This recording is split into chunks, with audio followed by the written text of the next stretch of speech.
Good morning. So, papasok na naman tayo ngayon. Pero, sobrang lakas ng hangin ngayon. Meron kaming wind warning. So, hindi ko alam kung hanggang anong oras yung wind warning. Sobrang lakas.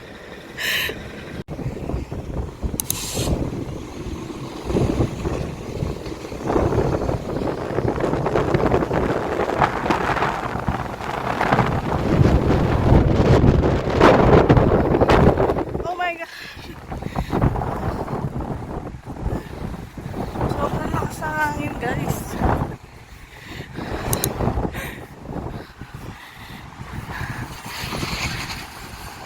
Oh my gosh, ano ba yan?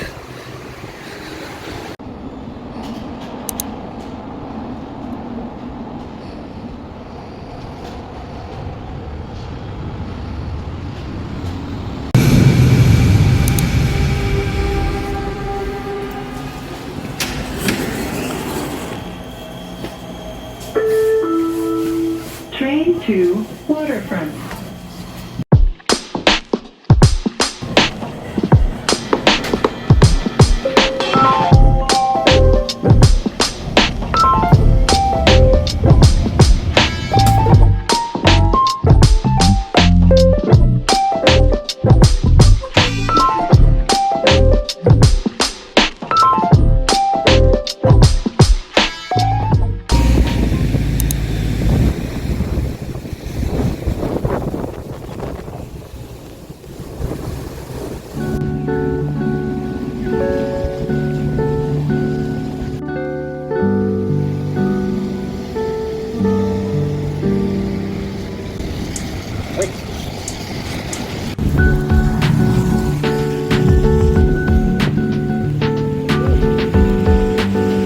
Sobrang lakas ng hangin, guys. Naulan pa. Lalalala.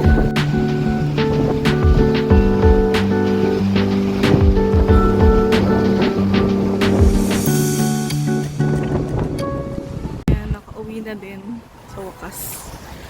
Sobrang lakas pa rin ng hangin, guys. So, naulan pa. OMG, tingnan nyo, guys. Sobrang lakas ng hangin. Kung ano-ano na yung nilipad dito sa ano namin. Sa aming garahe. Tingnan nyo. Gulay. Saan galing tong mga to? Sobrang lakas ng hangin, oh. Alalala. Kailangan muna ako maglinis. Ay, ay, ay.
Grabe, ang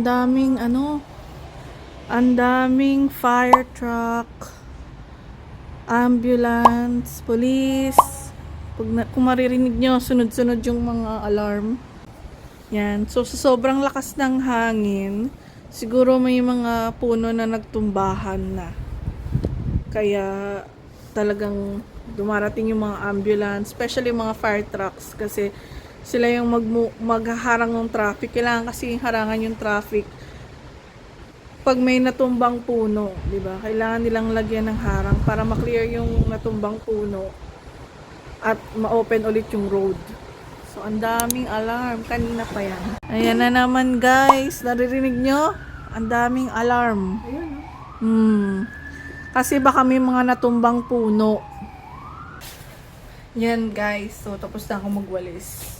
Sobrang, hindi nag-snow sa amin, pero lakas ng ulan. Ang lakas ng hangin. Tapos naulan pa. Tapos, siguro may mga nalaglag na mga puno kasi walang tigil yung, pagdating ng mga bumbero, ambulance, at saka yung, siguro may pulis na rin kasama yun, no? Yung wangwang ng wangwang. So, sana okay naman lahat, walang nasaktan. Dahil nakakatakot din, So, at least dito sa amin, okay naman dito sa amin. Talaga lang maraming mga dahon-dahon kanina na winalis ko na. Tapos ngayon, at least, medyo clear na yung, garahe namin. So, sana okay lahat. Later ulit.